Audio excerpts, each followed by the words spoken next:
Now we come to chapter 8, Sahasa Vaga, the thousands, verse 100. Better than 1,000 meaningless words is one meaningful word, hearing which one attains peace. 101. Better than 1,000 meaningless verses is one meaningful verse, hearing which one attains peace. 102. Better than reciting 100 meaningless verses is the reciting of one verse of Dhamma, hearing which one attains peace. So, like we do chanting, it is important to understand the meaning of the chants. If you don't understand, then it's no benefit to chant. So that's why some monks, they prefer to chant in the local language. But the majority of monks, they are quite attached to the tradition. For example, even like reciting the Patimokkha, the monks' precepts. Most Theravada countries, we still chant in the Pali. But the problem is not all the monks understand the Pali. So sometimes they just do it because it's a tradition. But a lot of it is not understood. If you want to understand it, then you have to chant in the local language. 103. Though one may conquer 1,000 times 1,000 men in battle, yet he indeed is the noblest victor who conquers himself. 104 and 105. Self-conquest is far better than the conquest of others. Not even a god, an angel, Mara or Brahma can turn into defeat the victory of such a person who is self-subdued and ever restrained in conduct. So, the best victory is victory over oneself, not victory over other things in the world. Worldly people, we would like to make a conquest on the share market, make a conquest in business and all that. But all those are not important, because in a few more years' time, when we have to pass away, not ascend, we can bring along with us. But our good karma, we can bring along with us. 106. Though month after month, for 100 years, one should offer sacrifices by the thousands, yet if only for a moment one should worship those of developed mind, that worship is indeed better than a century of sacrifice. 107. Though for 100 years one should tend the sacrificial fire in the forest, yet if only for a moment one should worship those of developed mind, that worship is indeed better than a century of sacrifice. People like to make sacrifices to heaven, to pray for all the things we want. People offer sacrifices and ask for this and for that. But if you do it month after month for 100 years, that merit, that blessings is so little compared to paying respect, even for one short moment, to a person with developed mind. This person with developed mind can refer either to a person who has attained jhana or a person who is an Arya. In the suttas, it is mentioned that if you do a wrong to ordinary person, the vipaka is a certain amount. But if you do a wrong to a person who is passionless, meaning a person who has attained jhana, he has subdued his passions, then the offense is much, much bigger. For example, even doing dana, the Buddha said, if you do dana to, for example, a human being who has no sila, no precepts, no moral conduct, you can get back, you expect to get back about 1,000 times what you gave. And if you give to a virtuous person something, a virtuous human being, then when the karma ripens, you can expect to get back, I think something like 100,000 times what you gave. But if you give to a person with a developed mind, this person who is passionless, who has attained jhana, you can get back 100,000 times, 100,000 times, which is very, very much. But if you give to an Arya, then the merit or the blessings is uncountable. Uncountable. So, in the same way, if you worship one with who has attained jhana, it's very great, the merit. But if you worship one or pay respect to an Arya, then it is very, very, it is uncountable. The blessings is uncountable. Verse 108. Whatever gifts and oblations one seeking merit might offer in this world for a whole year, all that is not worth 1/4 of the merit gained by revering the upright ones, which is truly excellent. So a bit similar, you make offerings for a whole year. It cannot compare to being respectful to upright ones. These upright ones can mean those who practice the Dhamma, and can mean the Aryans. 109. To one ever eager to revere and serve the elders, these 4 blessings accrue: long life and beauty, happiness and power. Ayuvano sukhang balang. This is often in our chants. So if you respect and serve those who are worthy of respect, those who are considered here elders, then you obtain. Ayu is long life, Vano is beauty, Sukha is happiness, and Balang is strength or power. 110. Better. These 4 things are also when in the suttas is mentioned that if you make constant offerings to renunciants, food offerings, you can get these 4 things also. 110. Better it is to live one day virtuous and meditative than to live 100 years immoral and uncontrolled. 111. Better it is to live one day wise and meditative than to live 100 years foolish and uncontrolled. 112. Better it is to live one day strenuous and resolute than to live 100 years sluggish and dissipated.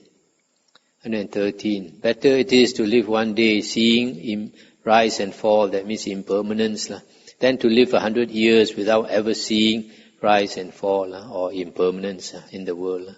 114. Better it is to live one day seeing the deathless than to live 100 years without ever seeing the deathless. 115. Better it is to live one day seeing the supreme Dhamma than to live 100 years without ever seeing the supreme Dhamma. Here, seeing the supreme Dhamma means understanding the Dhamma. Sometimes when you understand the Dhamma and you get right view, sometimes it is called Dhamma Chakku, and that is translated as the eye of the Dhamma or the vision of the Dhamma. So here is referring to seeing the Dhamma. That's what it means, understanding the Dhamma. So if we live all our lives and we don't practice a spiritual path, that is a wasted life. Better if you even live one day rather than 100 years. It will be a more benefit to you because you go for a better rebirth than to waste 100 years enjoying all the worldly pleasures, all the human pleasures, and then pay for it in tears in the next lifetime. So as we mentioned, I think last night, that if a person does not practice the spiritual path, he is considered dead, as good as dead.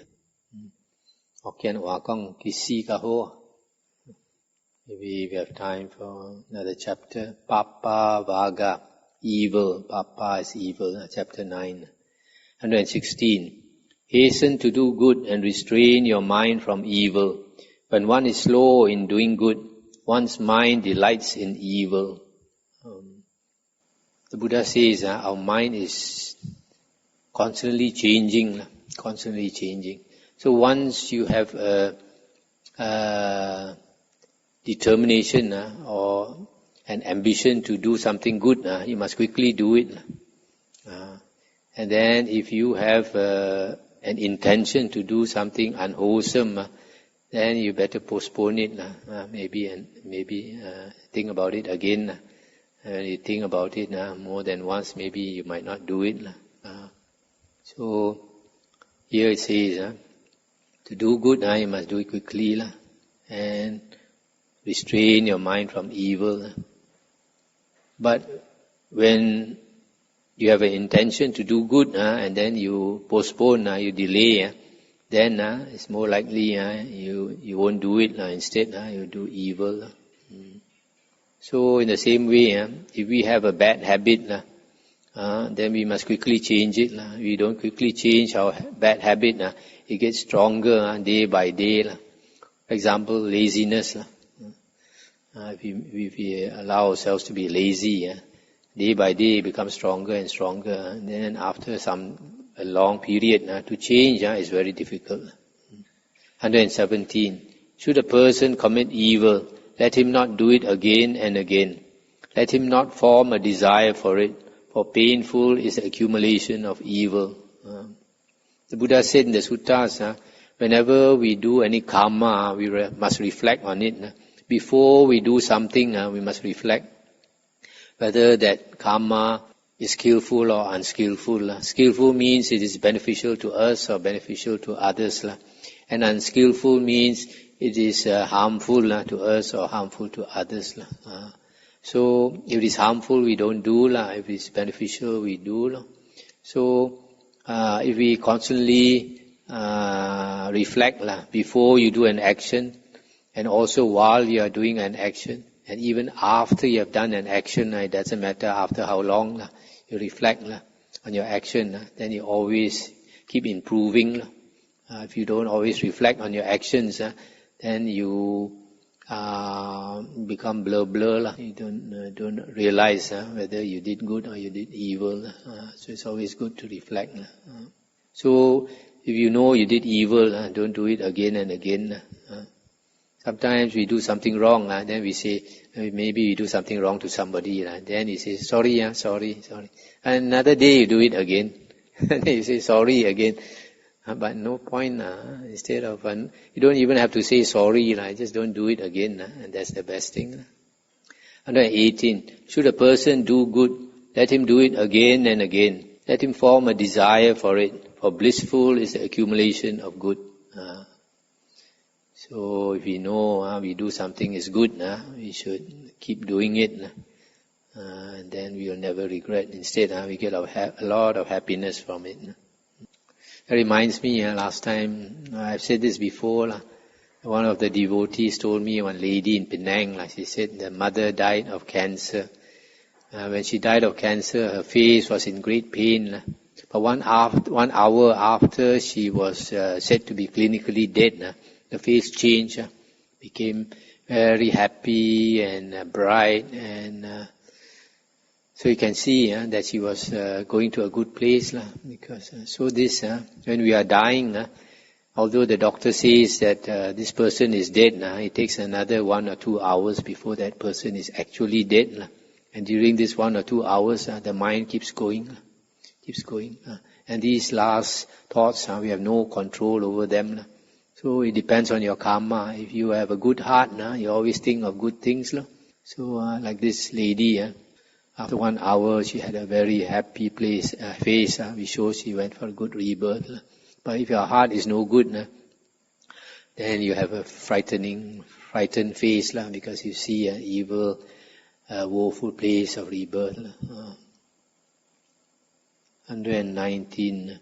It may be well with the evildoer as long as the evil has not ripened. But when it does ripen, then the evildoer sees the painful results of his evil deeds. 120. It may be ill for the doer of good as long as the good has not ripened. But when it does ripen, then the doer of good sees the pleasant results of his good deeds. So it's very easy to do evil because our human tendencies are greed, hatred and delusion. That's our natural tendencies. And we follow our natural tendencies and then we do unskillful karma. But if it has not ripened yet, you think you enjoy life. But when it does ripen, say on your deathbed, then you'll have to, and you'll have a lot of remorse and fear. But if a person does good, sometimes it's difficult to do. But when it ripens, then you, for example, if a person walks a spiritual path, practices a spiritual path, and sometimes there's a lot of suffering. For example, if a person renounces the first 1 year, or the mind always keeps going back to the home. Always keeps going back to home. So there's a lot of suffering. But if he persists, grit his teeth and bear it, then after a few years, when the karma ripens, especially on the deathbed, then you see the devas coming with a chariot to bring you up to the heavens. 121. Do not think lightly of evil, saying, it will not come to me. Drop by drop is the water pot filled. Likewise the fool, gathering it little by little, fills himself with evil. 122. Do not think lightly of good, saying, it will not come to me. Drop by drop is the water pot filled. Likewise the wise man, gathering it little by little, fills himself with goodness. So our actions determine our character. If we constantly do good, then our character changes for the better. But if you constantly do evil, then your character inside you changes in correspondingly. 123. Just as a trader with a small escort and great wealth would avoid a perilous route or dangerous route, or just as one desiring to live avoids poison, even so should one shun evil deeds. So we should avoid evil deeds like avoiding poison. When you take poison, you will suffer great pain or you will die. Even so, when we do evil deeds, either we suffer great pain in the woeful plains, or we die again and again. For example, animals get killed by other animals, are eaten up. Then they are reborn as animal again and get eaten up again and again.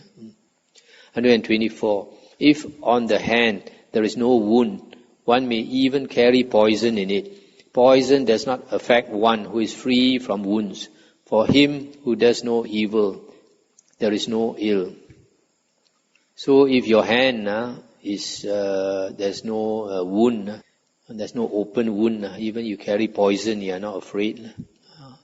So in the same way, if your conscience is clear, even people blame you, even people talk bad about you, you are not affected. You know that you are pure inside. This reminds me last time when I was in Thailand, staying in the forest. We stay alone in the certain areas, and at night, when there's no moon, and it becomes a bit frightening. The dark night, and you can hear the sound of animals, you can hear the sound of the tiger and all that. In such a time, when you examine yourself, and then you realize you have come here to practice with a very noble intention, and your precepts are pure and all that, and that gives you great courage, and you are no more afraid. So in the same way, if your heart is pure, your heart is good, whatever happens, you are confident, you're not afraid. 125. Like fine dust thrown against the wind, evil falls back upon that fool who offends an inoffensive, pure and guiltless man. So if a person talks bad about somebody who is pure, or does anything against him, and then just like the wind will throw back the fine dust that you throw on you, so that person will suffer. That's why, like in this Chinese Buddhism, they say Be very careful, don't talk bad about monks. But in the sutta, the Buddha said, four persons, be very careful how you conduct themselves towards these four persons. 4 fields of merit and 4 fields of demerit. If you are good towards these 4 persons, your merit is very great. But if you do wrong towards these 4 persons, your this vipaka, your karma is also very heavy. The first one is the Buddha. The second one is the disciples of the Buddha, meaning monks and nuns. And then the third is mother, the fourth is father. 126. Some are born in the womb. The wicked are born in hell. The devout go to heaven. The asava free attain nibbana. So after dying, we are reborn in different places according to our karma. The arahant will enter nibbana. 127. Neither in the sky nor in mid-ocean, nor by entering into mountain clefts, nowhere in the world is there a place where one may escape from the result of an evil deed. Sometimes you do evil, and for example, the police is chasing the criminal. He wants to go and hide here, hide there. But when karma chases us, there's nowhere we can hide. 128. Neither in the sky nor in mid-ocean, nor by entering into mountain clefts, nowhere in the world is there a place where one will not be overcome by death. A lot of people, we don't want to die. And you find some people, they leave a will after they are dead to embalm their body. Yeah, there are some people, they pay a lot of money, embalm their body. They hope maybe in 100 years' time people can find a way to revive their body. Okay, we stop here. Anything to discuss? Tonight you're going to have a good sleep. Rain coming, going to be very cold.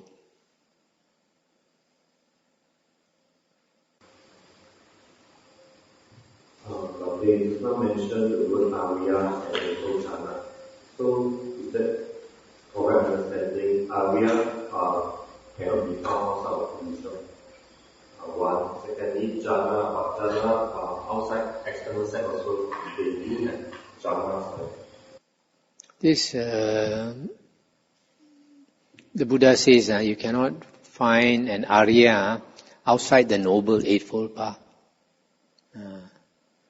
So like nowadays, Buddhism, a lot of, Hinduism, a lot of Hindu teachings were affected by the Buddha. So now you find a lot of Hindu teachings, they incorporate the Buddha's teachings. So if they practice the Noble Eightfold Path, like the Buddha taught, so you can find Arya there also. So it's not just Buddhism, it's wherever the Noble Eightfold Path is found. One question. So does the Sama Samadhi be able to have Jhana or Samadhi, but without the Buddhism scripture or Dharma understanding, is that correct to say that Western sect will not be able to have Sama Samadhi? Oh no. Sama Samadhi is defined as the 4 jhanas. So if an external sect, ascetic, attains the 4 jhanas, he has Sama Samadhi. But because he doesn't have the other factors, the other 7 factors, so he cannot become an Arya. Besides Sama Samadhi, in the suttas we find the Buddha talk about Aryan Sama Samadhi. Aryan Sama Samadhi is the 4 jhanas supported by the other 7 factors of the Noble Eightfold Path. This is a time of Q&A, so if anything you all are doubtful about, I suggest you ask. Otherwise your doubts cannot be resolved.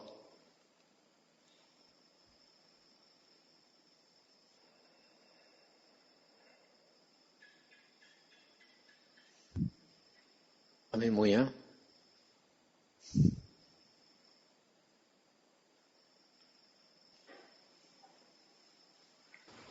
Can you know some from the teachers, the teachers who point out our fault?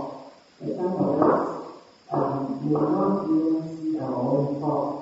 If you don't see our fault, we don't apologize and let alone how to correct and even so I was thinking how can a person know their fault?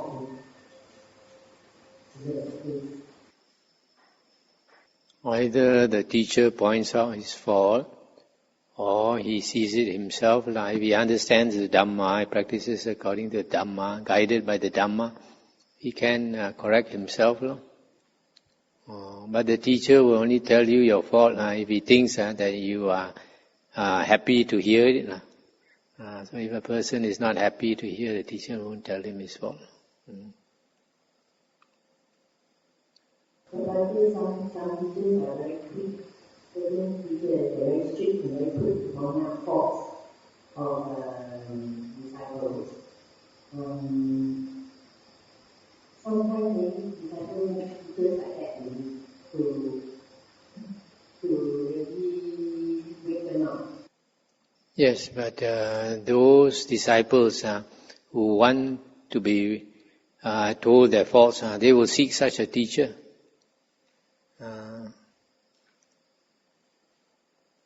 A lot of people, they don't want to go to a strict teacher because they don't want to be told their faults and made to change and all that. So, if the disciple is willing to learn, should go to a strict teacher. Maybe we were just discussing the other day with church how to learn with these certain teachers will not point out their fault. Some people they are not happy with people pointing out their fault. So certain teachers would prefer the students to come and ask them questions or to realize their own fault. But as certain teachers will not spare the students they will tell it off. So different teachers suits different people. But for people with a very strong ego, if they come under a teacher will not point out their fault. They think their time because they not really realize that. Correct.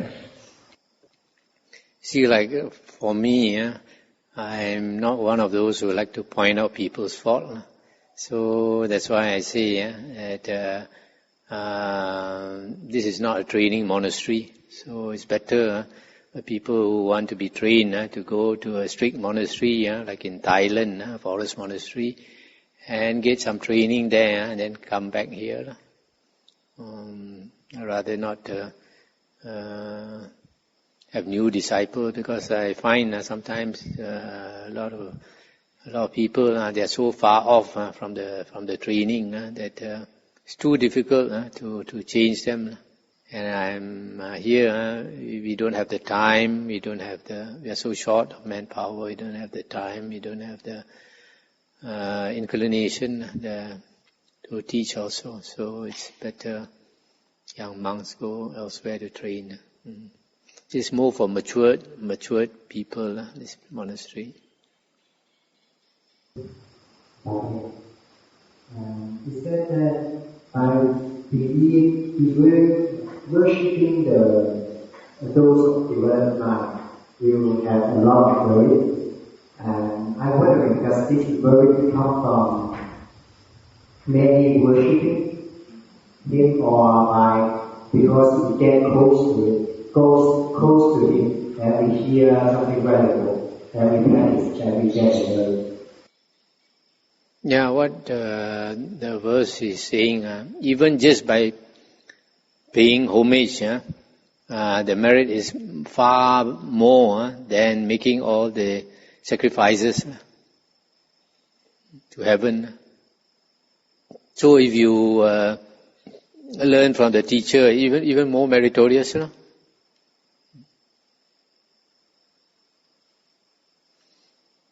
Okay, there's nothing.